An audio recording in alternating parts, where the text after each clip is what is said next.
Assalamualaikum warahmatullahi wabarakatuh. Nama saya Tasya Melsa Delia dari kelas 3G. Di video kali ini, saya akan memaparkan materi tentang kerangka dasar penyusunan dan penyajian laporan keuangan syariah mata kuliah akuntansi bank. Materi pertama yang dibahas adalah tentang perkembangan kerangka dasar penyusunan dan penyajian laporan. Kerangka dasar merupakan rumusan konsep yang mendasari penyusunan dan penyajian laporan keuangan bagi pemakai eksternal. Adanya perbedaan karakteristik antara bisnis berlandaskan pada syariah dengan bisnis konvensional, menyebabkan Ikatan Akuntan Indonesia atau IAI mengeluarkan kerangka dasar penyusunan dan penyajian laporan keuangan bank syariah pada tahun 2002. Selanjutnya disempurnakan pada tahun 2007 menjadi kerangka dasar penyusunan dan penyajian laporan keuangan syariah atau KDPP LKS. Selanjutnya yaitu tujuan dan peranan kerangka dasar penyusunan dan penyajian laporan.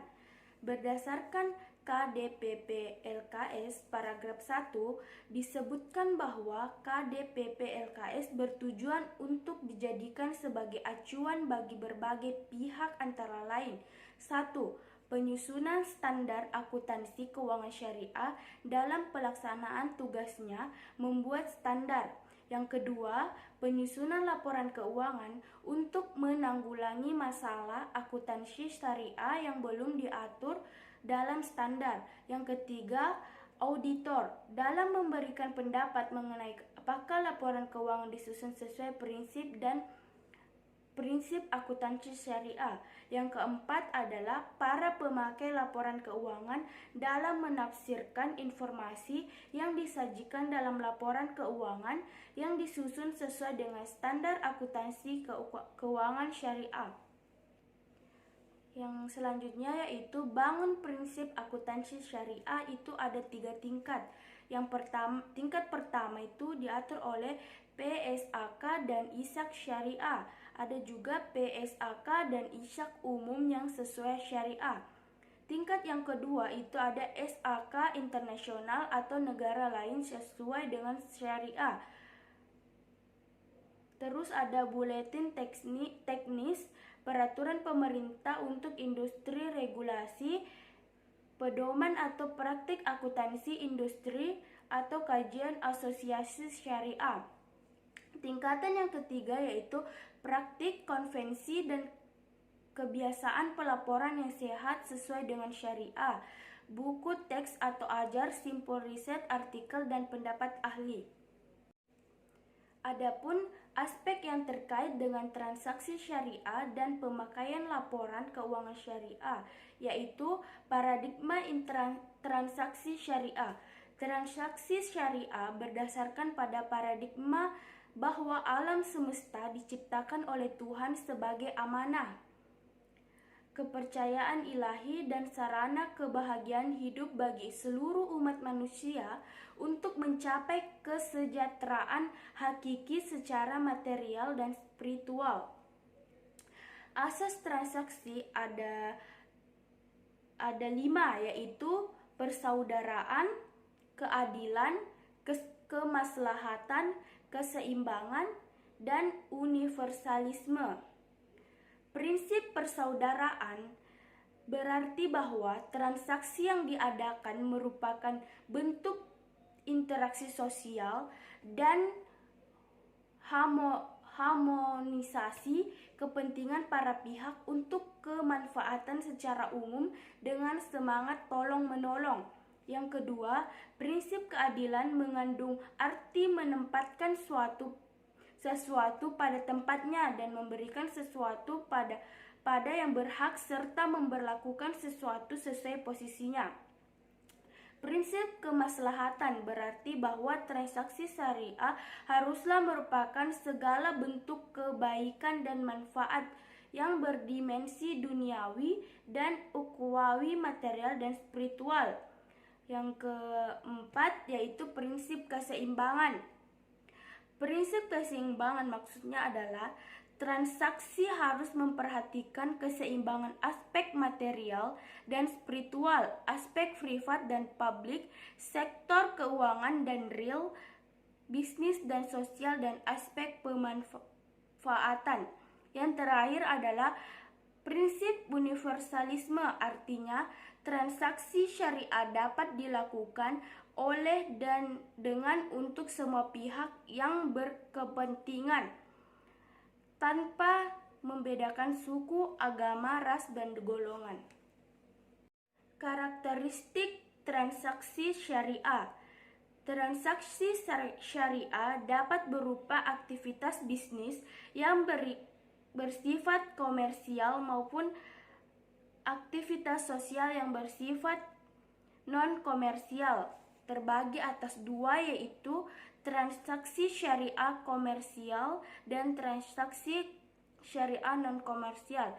Transaksi syariah komersial itu berupa investasi bagi hasil jual beli barang dan mendapatkan laba.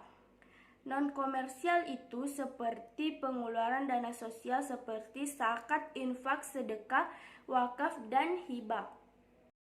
Tujuan laporan keuangan.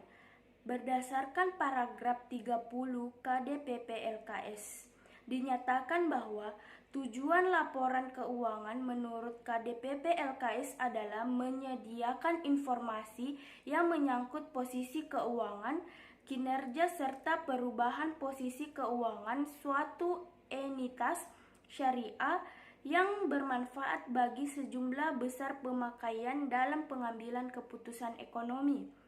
Tujuan lainnya adalah meningkatkan kepatuhan terhadap prinsip syariah dalam semua transaksi dan kegiatan usaha.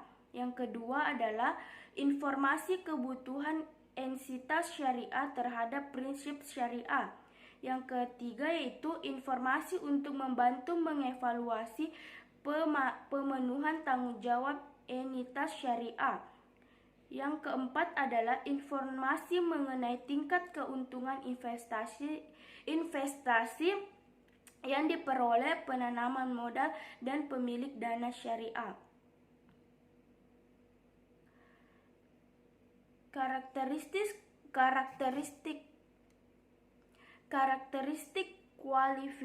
kualitatif informasi keuangan syariah yaitu kualitatif pokok, yaitu pertama adalah dapat dipahami. Adanya pemakaian diasumsi memiliki pengetahuan yang dapat memadai tentang aktivitas ekonomi dan bisnis. Yang kedua yaitu relevan, adalah memiliki kemampuan untuk mempengaruhi kebutuhan ekonomi pemakaian dan membantu mereka mengevaluasi masa lalu, kini, dan depan. Andal. Dikatakan andal apabila bebas dari pengertian yang menyesatkan, kesalahan materi, dan disajikan dengan jujur. Yang terakhir dapat dibandingkan. Pemakaian harus dapat membandingkan laporan keuangan entitas syariah antar periode untuk mengidentifikasi posisi dan kinerja keuangan. Kita masuk ke laporan posisi keuangan. Laporan posisi keuangan adalah neraca menggambarkan dampak keuangan dari transaksi dan peristiwa lain yang diklarifikasikan dalam beberapa kelompok menurut karakteristik ekonominya. Yang pertama itu unsur-unsur yang berkaitan dengan pengukuran posisi keuangan. Yang pertama aset, kewajiban, dana syirka temporer, dan ekuitas. Terus kita masuk ke laporan laba rugi. Laporan laba rugi adalah ukuran kinerja entitas syariah yang juga merupakan dasar bagi ukuran lain seperti imbalan investasi dan penghasilan per saham. Unsur-unsur yang berkaitan di pengukuran laba yaitu 1. Penghasilan, kedua beban, yang ketiga hak pihak ketiga atas bagi hasil, dan yang keempat adalah zakat. Terus yang terakhir adalah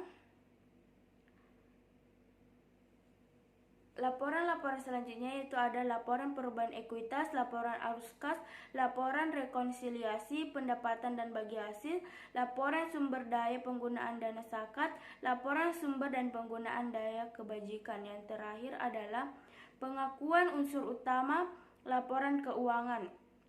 Pengakuan unsur utama laporan keuangan itu terbagi atas 5, yaitu pengakuan aset diakui dalam kalau besar kemungkinan bahwa manfaat ekonominya diperoleh entitas dan mempunyai nilai yang dapat diukur. Yang kedua yaitu pengakuan kewajiban. Diakui dalam neraca kalau kemungkinan pengeluaran sumber daya yang mengandung manfaat ekonomi akan digunakan untuk menyelesaikan kewajiban. Yang ketiga, pengakuan dana syirka temporer, yaitu dilakukan jika entitas syariah memiliki kewajiban untuk mengembalikan dana yang diterima melalui pengeluaran sumber daya ekonomi. Yang keempat adalah pengakuan penghasilan, diakui dalam laporan laba rugi kalau kenaikan manfaat ekonomi masa depan berkaitan dengan kenaikan penurunan aset. Yang terakhir adalah pengakuan beban. Pengakuan beban itu diakui dalam laporan laba rugi kalau penurunan manfaat ekonomi masa depan yang berkaitan dengan penurunan aset yang telah terjadi. Terima kasih, kurang dan lebihnya mohon dimaafkan.